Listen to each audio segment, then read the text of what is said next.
6 bardak un, 1 tatlı kaşığı tuz, 4 bardak su,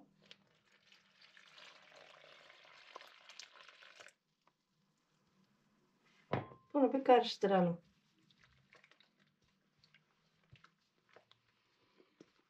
Arkadaşlar pırasalı bükme yapıyorum. Pırasalı bükme çok güzel olur.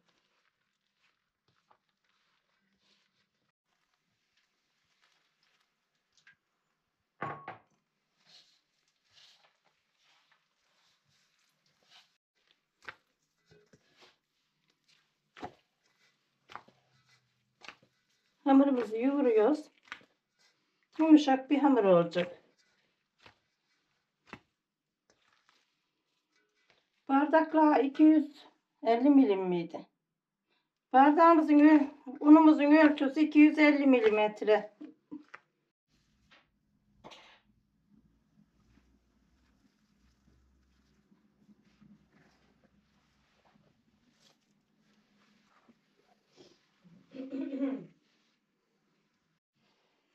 Üç bardak su gitti. 250 milim.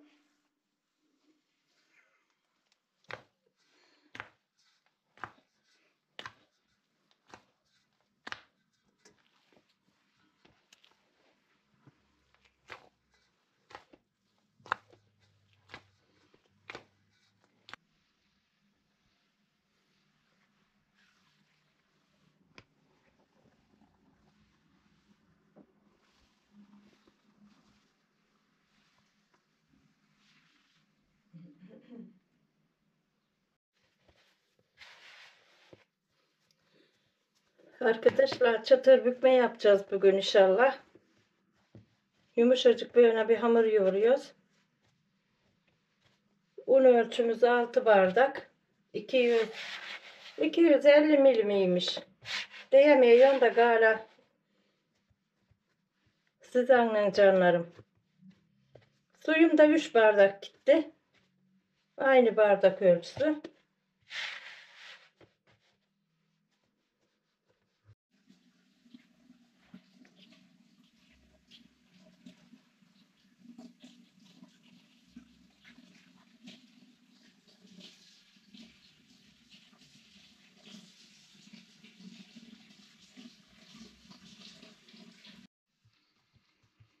Arkadaşlar çiçeğin açtığı böyle bacakları var, değişik değişik.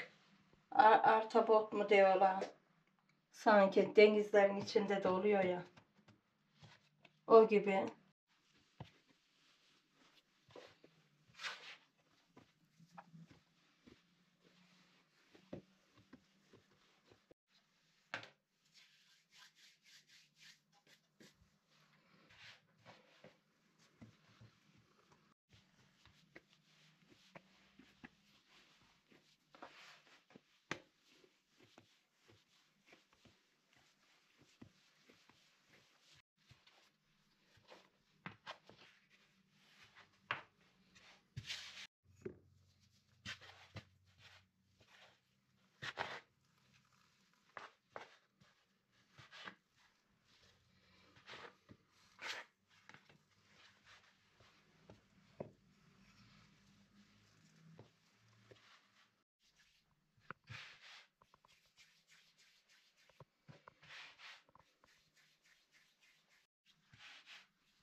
Şu biraz çok oldu.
Pırasaları ince ince kıyıyoruz. Dörde bölüyoruz ortasından.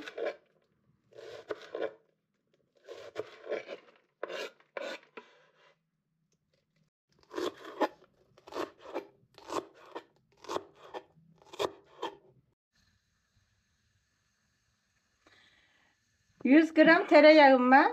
Bunu eritiyorsun. Bükmemizin içine süreceğiz.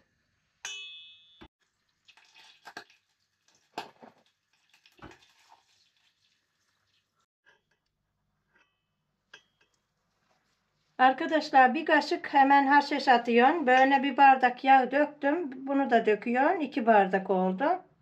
Bu haşhaşı da atalım. Birlikte karıştıracağım.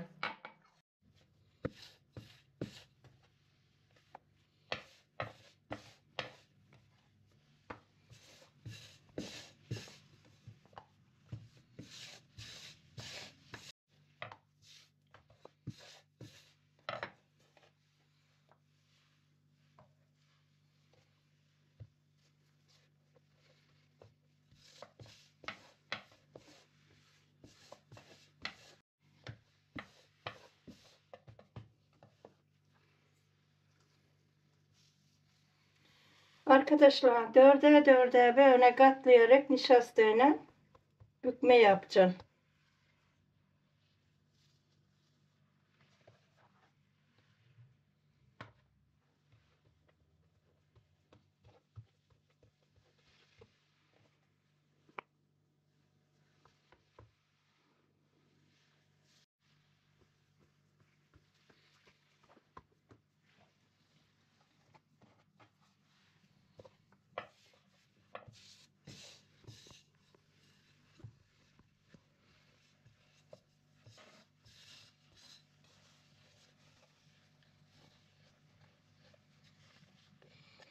Altta kaldı biri.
Arkadaşlar biraz çiğ peynir, biraz kendi yaptığım çörek otlu peynirimden.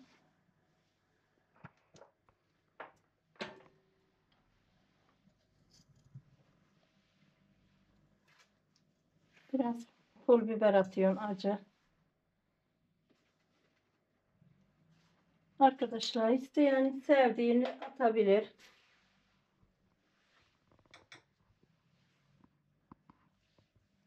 Bir tatlı kaşığı da tuz ediyorum.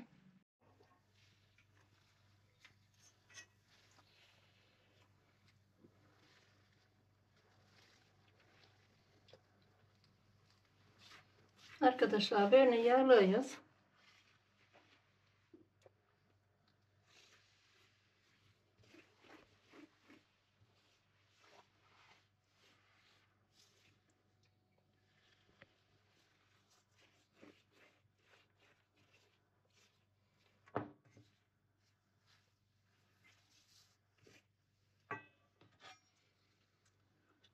Yumurtayı bulalım.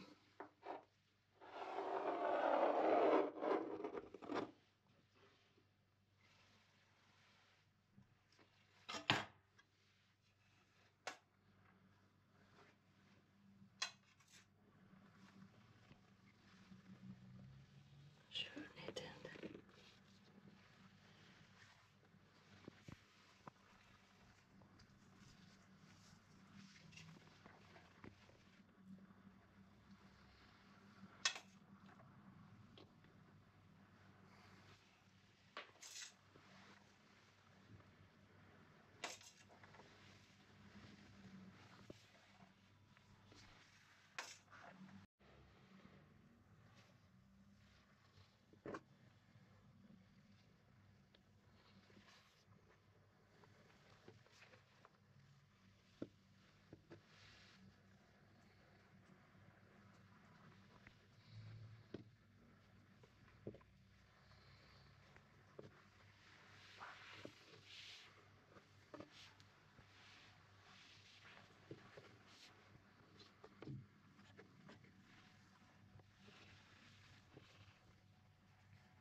Küçükleri de bir yere koyver sonra.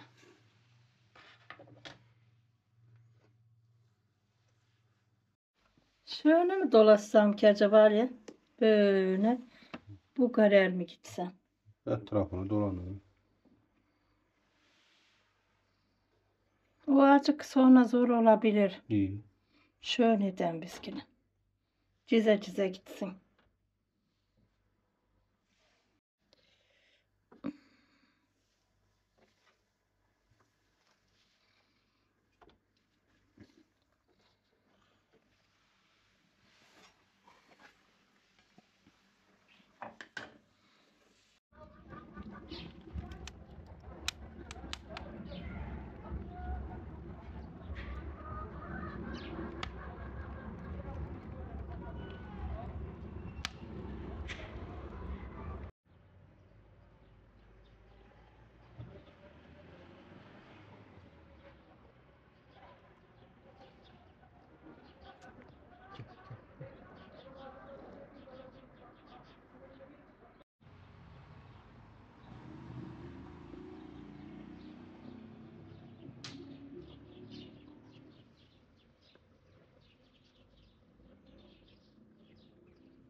Arkadaşlar bu bükmemizi küçük yaptığım fırında pişiriyoruz.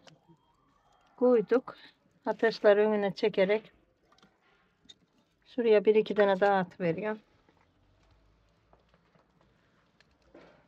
İnşallah güzelce pişecek. Ağzı açık. Şöyle dursun bakalım.